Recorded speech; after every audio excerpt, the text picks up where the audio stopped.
In this video, I want to talk about the momentum. And we know the momentum is given generally.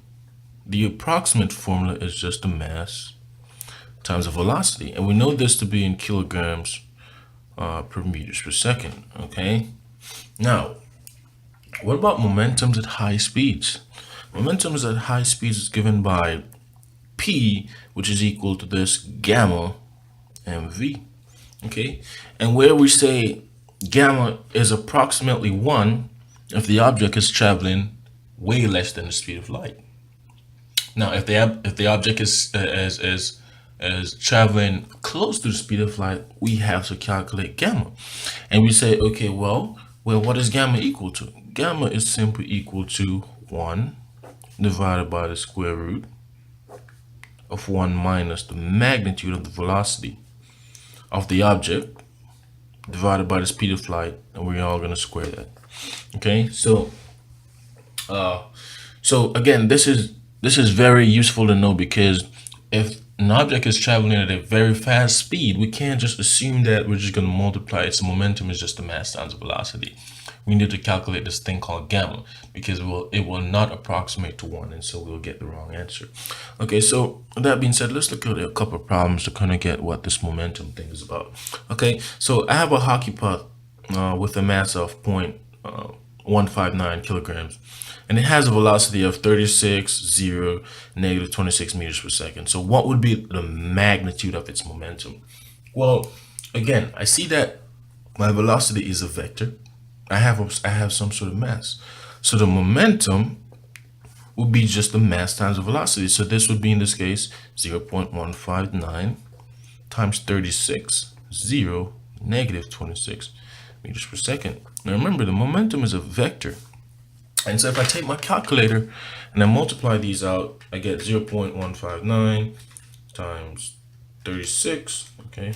In the x direction, the momentum would be 5.724. In the y direction, anytime 0 is just 0. And if I take 0.159 multiplied by negative 26, I get negative 4.134. Don't forget our units. This is in kilograms per meters per second. Now, the magnitude of its momentum, we just do the Pythagorean theorem. So we take the square root of 5.724 squared, okay, plus 0 squared, plus, okay, negative 4.134 squared. Okay, guys, and you guys should be very careful when plugging these in your calculator. Okay, put parentheses in with your signs. You will get the wrong answer. So this is 5.724 squared plus negative 4.134 squared. Okay, and so we get the magnitude of the momentum to be 7.061 kilograms per meters per second. Okay, so this will be our answer. Now, if they just wanted the momentum, what if they did not ask for the magnitude? Then this would be your answer. But because they're asking for the magnitude of the momentum, we have to throw in this little thing here. Okay, so I want to take a look at the next question. Okay. And it says a baseball has a mass of about 155 grams, 155 grams. What is the magnitude of the momentum of a baseball thrown at a speed of 88 miles per hour? Okay. Now remember, in this business here, we deal with only meters per second when we talk about the velocity. The velocity here is given by miles per hour. And so if I'm looking at this, the first thing I'm going to do is convert my grams to kilograms. Okay, so I know that if I divide 155 by 1,000, right? If I divide 155 by 1,000, I'll get my kilograms, right? Because remember, we said if I have 155 grams, I want to get that to kilograms. I say, okay, well, for 1,000 grams, I get 1 kilogram. Notice that my units cancel out, and so this will move the decimal place 3 places back. So this becomes 0.155 kilograms. So there's this mass in a kilogram, which is what we want it to be. Okay, we know the momentum is just mass times the velocity. Okay, in this case, because we're traveling way lower than the speed of light.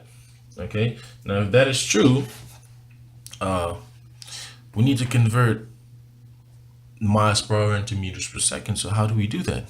Okay, well, I have 88 miles per 1 hour. Okay, and they gave us that 1 mile is equal to 1.6 kilometers, or 106 or 1,600 meters. Okay, so for 1 mile, I get 1600 meters. Okay. Okay. Notice that I have miles on the top, miles on the bottom, so they both cancel out. So now, if I multiply 88 times 1600, I get 140800, and this is in meters per hour. Okay. So the only thing left for us to calculate is to change hour to seconds. Okay.